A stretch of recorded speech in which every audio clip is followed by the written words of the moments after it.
Is it rolling? Okay. Well, where to begin? It started around 6 or 7 days ago. It's quite hard to tell because I've lost track of some time. When it first began, I was getting ready for bed.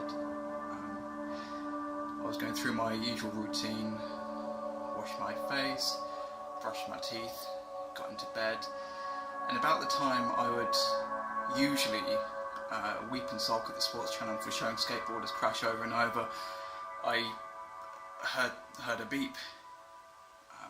I thought I imagined it at first. I thought it was all in my head. But then I heard it a second time, about half a minute later. It's funny looking back on it now. I thought it was the wind at some point, or a passing elderly seagull, but the more it continued, the more I realised something wasn't right.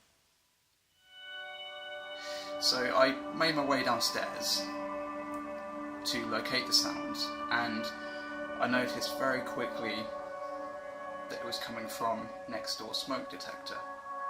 So naturally I knocked on the door,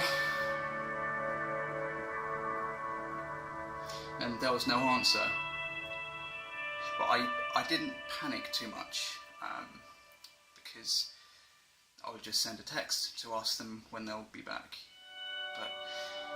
But to my concern, I was informed that they were actually away.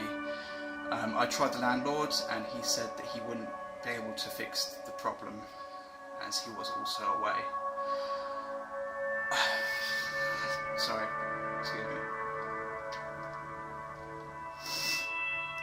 It was probably around this point onwards, after hanging up the phone at 10:23 PM on the 16th of October, that I realised there was no way to stop this torment.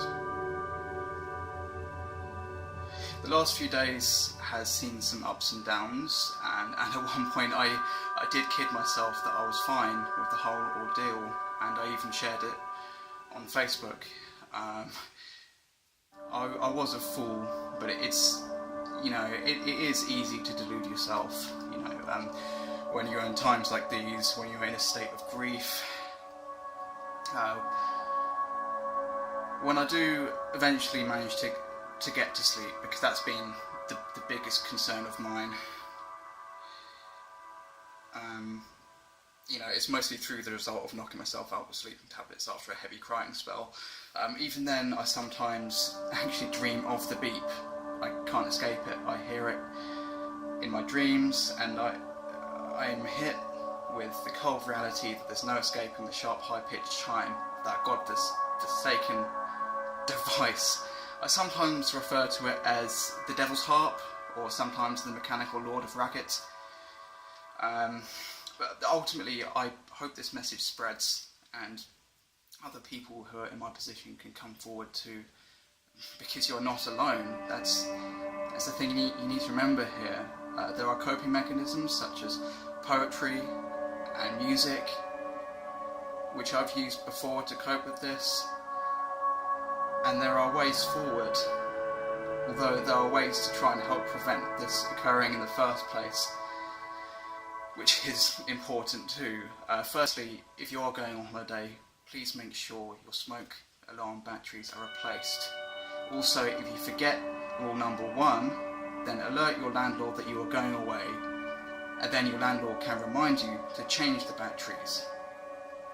In addition, if you see your neighbour packing the car with holiday gear, run out of the house immediately. Just make your way out of the house to make sure they've replaced the batteries in their smoke alarm. Shout to them if you must. For now, I'm still waiting for the issue to be resolved myself. I've hardly slept. Really, I've hardly slept. But the most important thing is I still have hope.